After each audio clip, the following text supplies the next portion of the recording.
History recreate చేసింది Indian navy. ఎప్పుడో 1600 ఏళ్ల క్రితం సముద్రయానం ఎలా ఉండేదో, అప్పట్లో ఓడలు ఎలా ఉండేవో అచ్చంగా అలాంటి ఓ నౌకను తయారు చేసింది. తయారు చేయడమే కాదు, ఇంజన్ కూడా లేని ఆ నౌకను సముద్ర మార్గంలో ఒమన్కు పంపింది. దాదాపు 1500 నాటికల్ మైళ్ల ఈ దూరాన్ని ఇప్పుడు ఆ నౌక సగం దాటేసింది.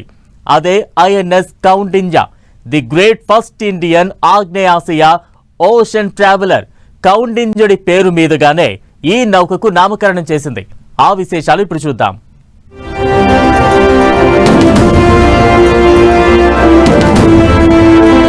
చరిత్ర పునరావృతం చేసిన రక్షణ శాఖ 5వ శతాబ్దం నాటి ఓడకి సజీవ రూపం. ఎలాంటి ఇంజన్ లేకుండా 1400 కిలోమీటర్ల పయనం. ఇది భారతీయుల వారసత్వ సత్తా బావుట. ఒమన్ కి బయలుదేరిన ఐఎన్ఎస్ కౌండిన్య నేవీ చరిత్రలో అత్యంత పురాతనమైన రకానిదని చెప్పొచ్చు. ఇది 5వ శతాబ్దం నాటి ప్రాచీన కుడ్య చిత్రంలోని అంశాల ఆధారంగా తయారైన ఓడ. ఇందులో అద్భుతమైన విషయం ఏమిటంటే, ఎలాంటి యంత్రాలు, మేకులు, స్టీల్ వాడకుండా సహజ ఉత్పత్తులతో రూపుదిద్దుకున్న పూర్తి మానవ నిర్మితం కావడమే.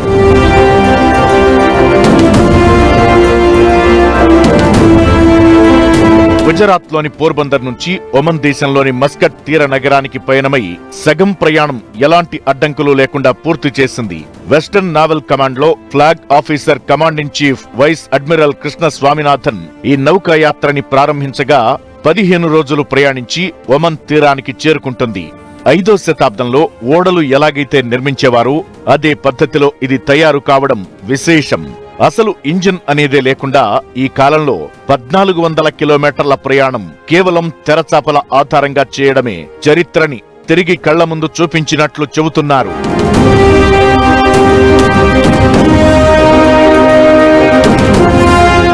ప్రధానమంత్రి మోదీ గతేడాది చివరిలో చేసిన పర్యటన ఒమన్లోనే. అందుకే ఒమన్తో వాణిజ్య బంధానికి గుర్తుగా ఈ ప్రయాణం ప్రత్యేకత సంతరించుకుంది. 5వ శతాబ్దం నాటి కాలంలో మన దేశం నుంచి గల్ఫ్, ఆవలి ప్రాంతాలతోనూ సముద్రంలో వాణిజ్యం జరిపేది. దానికి నిదర్శనమే ఈ కౌండిన్య నౌక ఆనవాలు. అందుకే ఆ నౌకకి సజీవ రూపమిచ్చి మన రక్షణ శాఖ హిస్టరీ రిపీట్ చేసింది.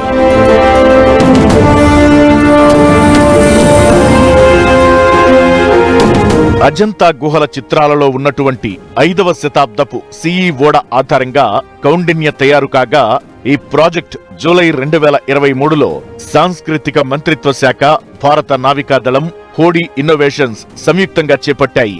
సెప్టెంబర్ 2023లో కీల్ వేసిన తరువాత మాస్టర్ షిప్ రైటర్ బాబు శంకరన్ నేతృత్వంలోని కేరళకు చెందిన కళాకారుల బృందం సాంప్రదాయ కుట్టు పద్ధతిలో ఓడను తయారు చేశారు. ఇందుకోసం ఈ కళాకారుల బృందం కొబ్బరి తాళ్లు, కొబ్బరి పీచు, సహజమైన రెజిన్ అంటే జిగురుని వాడి ఓడ పొట్టుపై చెక్క పలకలను అమర్చింది. వాటికి చేప నూనెను పూతగా పూశారు. అలా ఐఎన్ఎస్ కౌండిన్య 2025 ఫిబ్రవరిలో పూర్తయింది. ఈ నౌక రూపకల్పనలో సాంకేతిక పరిజ్ఞానం కీలక పాత్ర పోషించింది. ఎందుకంటే అజంతా గుహల్లోంచి తీసుకున్న మోడల్లో షిప్ ఆకారం పూర్తిగా లేదు. దీంతో కొంత టెక్నాలజీని వాడి పూర్తి రూపానికి పురాతన రూపం చెడిపోకుండా రూపొందించారు.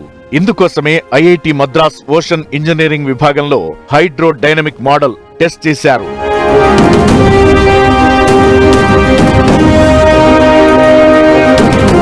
కౌండిన్య రూపంలోని సంప్రదాయక చిహ్నాలను చూస్తే తెరచాపలు మన చందమామ కథల్లోని గండభేరుండ పక్షులను, సూర్యుని నమూనాలను ప్రతిఫలిస్తాయి.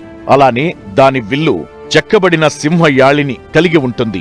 లంగర్ హరప్పా నాగరికత శైలిలో డెక్ అలంకృతులను రూపొందించారు. 1600 ఏళ్ల క్రితం సముద్రయానం కోసం ఓడలు ఎలాంటి ఆకృతుల్లో ఉండి ఉంటాయో అనే అంచనాలను వేసి ఈ తుది రూపం తీసుకొచ్చారు.